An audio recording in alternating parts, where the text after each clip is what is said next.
berpikir positif adalah salah satu hal yang harus kita lakukan. Namun kadang sulit untuk kita terapkan dalam kehidupan kita sehari-hari. Alkitab mencatat dalam Filipi 4 ayat 8 memberikan sebuah pesan firman Tuhan, yaitu jadi akhirnya saudara-saudara, semua yang benar, semua yang mulia, semua yang adil, semua yang suci, semua yang manis, semua yang sedap didengar, semua yang disebut kebajikan patut dipuji, pikirkanlah semuanya itu.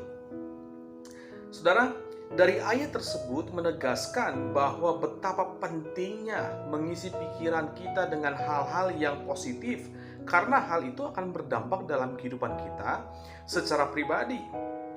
Saudaraku, pikiran kita dapat menentukan setiap perkataan dan tindakan kita. Apabila ada dalam pikiran kita adalah hal-hal yang positif, maka hal-hal yang baik akan terjadi pula dalam kehidupan kita secara pribadi. Karena itu, Rasul Paulus pernah memberikan nasihat agar pikiran setiap orang yang percaya kepada Tuhan diisi dengan hal-hal yang benar, mulia, adil, suci, manis, sedap didengar, dan semua yang patut dipuji.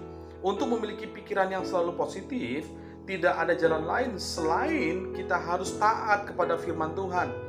Inilah yang dilakukan Rasul Paulus di dalam 2 Korintus 10 ayat 5. Firman Tuhan menyatakan begini, kami menawan segala pikiran dan menaklukkannya kepada Kristus. Menaklukkan pikiran kepada Kristus berarti mengisi pikiran kita dengan firman Tuhan setiap hari. Dengan firman Tuhan yang menuntun kita untuk selalu berpikiran positif di dalam hidup ini. Itu berarti bahwa pikiran yang benar dan positif adalah modal utama, modal bagi Tuhan untuk menyatakan kasih kuasa-Nya dalam kehidupan kita. Oleh karena itu dalam Filipi 2 ayat 5, firman Tuhan menyatakan bahwa hendaklah kamu dalam hidupmu bersama menaruh pikiran dan perasaan yang terdapat juga dalam Kristus Yesus. Bagaimana dengan saudara? Apakah hari-hari ini yang kita jalani masih dipenuhi dengan pikiran-pikiran yang negatif? Misalnya, saudara khawatir, takut, cemas, putus asa, dan sebagainya. Jika demikian, marilah kita tanggalkan semuanya itu. Jangan biarkan iblis menjajah dan menghancurkan hidup kita dengan menebar hal-hal negatif di dalam pikiran kita. Karena itu, saudara, kita harus bisa melawannya dengan caranya Tuhan. Caranya adalah dengan membawa semua beban permasalahan itu kepada Tuhan. Dan kuncinya adalah pada pikiran kita sendiri, bukan pada tangan orang lain.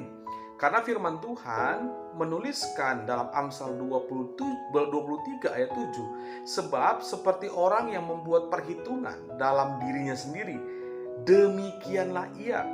Karena itu saudara, mari kita belajar mensyukuri segala berkat Tuhan yang ada pada kita. Karena hal itu yang akan membebaskan kita dari beban-beban kehidupan yang menjadi sumber kekhawatiran, ketakutan dalam hidup kita.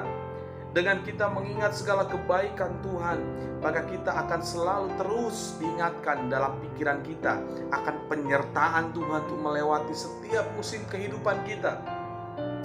Dan terus belajar membaca firman Tuhan untuk terus mengisi pola pikir yang positif dan akan menguatkan iman percaya kita kepada Tuhan. Karena itu saudaraku, dengan berpikir positif kita sedang mengaktifkan iman kita bekerja, dan ada pada saat yang tepat pasti akan terjadi dan menjadi sebuah kenyataan. Kiranya renungan ini memberikan kekuatan buat kita semua untuk terus belajar berpikir positif. Tuhan Yesus memberkati kita. Amin.